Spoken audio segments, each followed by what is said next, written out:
नमस्कार, मैं हूं बॉबी और आप देख रहे हैं एशियन स्काई न्यूज। क्या 2025 में दुनिया खत्म हो जाएगी? ऐसे संकेत मिल रहे हैं, ऐसा हम कह नहीं रहे और कई भविष्यवाणियां भी ऐसी ही हुई हैं। लेकिन अब एक के बाद एक प्राकृतिक आपदा ने लोगों को सोचने पर मजबूर कर दिया है। दिल्ली एनसीआर में भूकंप के झटके आए, इसके पीछे क्या वजह थी? एक भूकंप नहीं, 48 घंटे में दुनिया के अलग अलग कोणों में 70 से भी अधिक बार धरती डोली है। आज इस खबर पर बात करेंगे, आखिर ये सब चीज क्यों हो रहा है। 2025 में हर तरफ प्राकृतिक आपदा ही देखने को मिल रही है। जहां पृथ्वी पहले बाहर से अपना रौद्र रूप दिखा रही थी, तो अब पृथ्वी के अंदर भी हलचल तेज हो गई है, जिससे लोगों के मन में भय और डर और बढ़ गया है। लगातार भूकंप के झटके महसूस हो रहे हैं। बीते 48 घंटे में 70 से अधिक बार धरती डोल चुकी है। दिल्ली एनसीआर के इलाकों की बात करें तो यहां सोमवार सुबह सुबह भूकंप के तेज झटके महसूस किए। दिल्ली एनसीआर में रहने वाले लोगों की नींद इस दिन अलार्म से नहीं बल्कि भूकंप के झटकों से खुली, क्योंकि इस भूकंप के झटकों के साथ एक तेज आवाज भी पृथ्वी के अंदर से सुनाई। इसका एपिक सेंटर दिल्ली बताया जा रहा था। भूकंप की तीव्रता 4 मापी गई है। भूकंप सुबह 5:37 पर आया। झटके इतने तेज थे कि बड़े से बड़ी इमारतें हिलने लगी और लोग अपने घरों से तुरंत बाहर निकल गए। तिब्बत से लेकर के दिल्ली और दिल्ली से लेकर बिहार, बिहार से लेकर के बांग्लादेश तक भूकंप के झटके आए और पिछले 48 घंटों में 70 से अधिक बार भूकंप आए। आखिर इतनी जल्दी धरती क्यों हिल रही है? धरती के नीचे आखिर हो क्या रहा है जिससे तिब्बत से लेकर दिल्ली तक भूकंप के झटके महसूस किए जा रहे हैं? अगर हम बात करें, तिब्बत में शाम 3:52 पर 3.5 तीव्रता के भूकंप के झटके महसूस किए गए। इसके बाद पिछले कुछ घंटों में अरुणाचल प्रदेश, तिब्बत, इंडोनेशिया, भारत, बांग्लादेश में भी भूकंप के झटके महसूस किए। जो प्रमुख शहर है जहां पर भूकंप आए, आपको मैं बता देता हूं।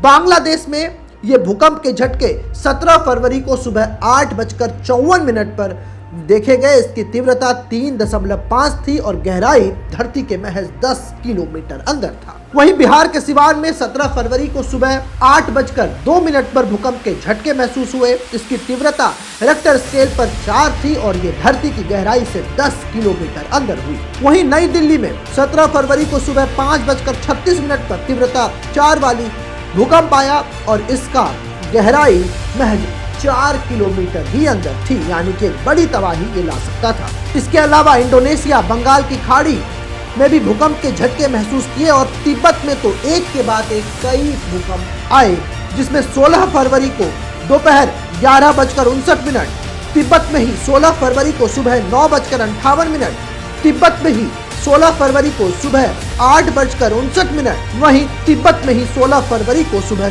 3:52 पर भूकंप के झटके महसूस किए।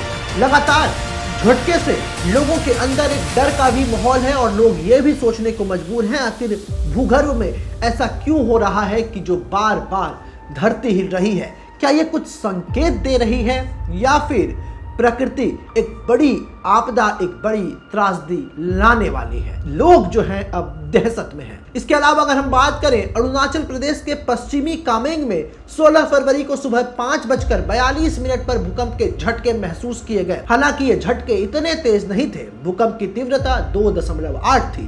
भूकंप की गहराई लगभग 10 किलोमीटर की थी। इस भूकंप में हालांकि अभी तक किसी तरह का नुकसान तो नहीं हुआ, लेकिन धरती हिलने से लोग डर जरूर गए। बंगाल की खाड़ी में 11:16 पर उसी दिन भूकंप के झटके महसूस किए गए और इसकी तीव्रता 4.3 मापी गई। इसकी गहराई भूगर्भ के 35 किलोमीटर नीचे थी।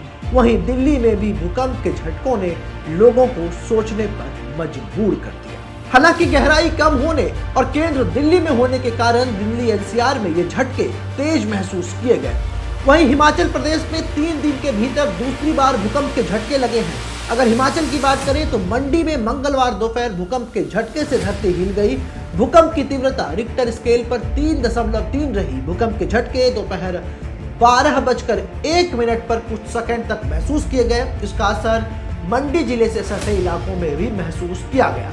मौसम विज्ञान केंद्र शिमला के मुताबिक अगर उनकी बात करें तो भूकंप का केंद्र मंडी में 31.74 डिग्री उत्तरी अक्षांश और 76.86 डिग्री पूर्वी देशांतर पर रहा और इसकी गहराई जमीन की सतह से 5 किलोमीटर नीचे दर्ज की गई। भूकंप से किसी जान माल की नुकसान की खबरें नहीं है। राज्य आपदा प्रबंधन प्राधिकरण के एक अधिकारी ने बताया कि भूकंप की तीव्रता कम होने की वजह से मंडी में किसी तरह की नुकसान की रिपोर्ट दर्ज नहीं की गई। वहीं बीते 12 अक्टूबर को शिमला में 3 की तीव्रता का भूकंप पहले ही आ चुका था। तब भूकंप का केंद्र शिमला के रोहड़ू जिला के उपमंडल के चिड़गांव में, हालांकि इस दौरान किसी तरह का नुकसान नहीं हुआ।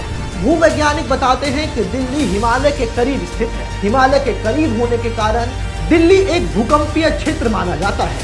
हिमालय भारतीय और यूरेशियन टेक्टोनिक प्लेटों के टकराने से बना है। इसके कारण इस क्षेत्र में अक्सर भूकंप आते रहते हैं। दिल्ली में कई फॉल्ट लाइंस भी हैं जो पृथ्वी की सतह में दरारें उत्पन्न करती हैं।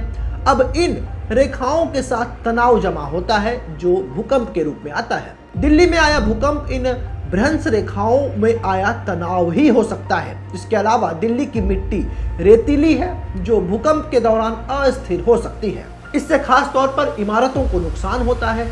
इसलिए कहा जाता है कि दिल्ली में यदि तेज भूकंप आया तो भारी नुकसान हो सकता है। आपको बता दें कि आखिर भूकंप होता क्या है और ये क्यों आता है। भूकंप एक तरह की प्राकृतिक आपदा है जो पृथ्वी की सतह के हिलने के कारण होती है। दरअसल पृथ्वी की सतह कई टेक्टोनिक प्लेटों में बटी हुई है। ये प्लेटें लगातार धीमी गति से चलती रहती हैं। इस दौरान जब ये प्लेटें आपस में टकराती हैं या रगड़ती हैं तो एक दूसरे से नीचे खिसकती हैं तो तनाव पैदा होता है। अब ये तनाव एक निश्चित सीमा से अधिक हो जाता है तो चट्टानें टूट जाती हैं और उससे काफी एनर्जी निकलती है जिससे भूकंप आता है। तो इस खबर में हमने आपको बताया कि किस तरीके से 48 घंटे में लगातार भूकंप के इतने तेज झटके महसूस हुए और 2025 को लेकर के जो पहले से भविष्यवाणियां की गई हैं या 2025 में जिस तरीके से आपदा काल बनकर बरस रही है, इससे तो यही लगता है कि आप अपने परिवार का बहुत ख्याल रखें। ये वीडियो अपने दोस्तों तक शेयर करें, अपने परिवार तक रखें। हमारा मकसद आपको डराना नहीं है, हमारा मकसद आपको सचेत करना है कि इस तरीके की प्राकृतिक आपदा आने वाली है। इससे आप सचेत रहें। अपने घर में जरूरत की वो सामान जरूर रखें जो आने वाले दिनों में या फिर आपदा के समय आपके काम आ सकता हो। ऐसे ही तमाम खबरों और जानकारियों के लिए हमारे साथ बने रहें और देखते रहें एशियन स्काई।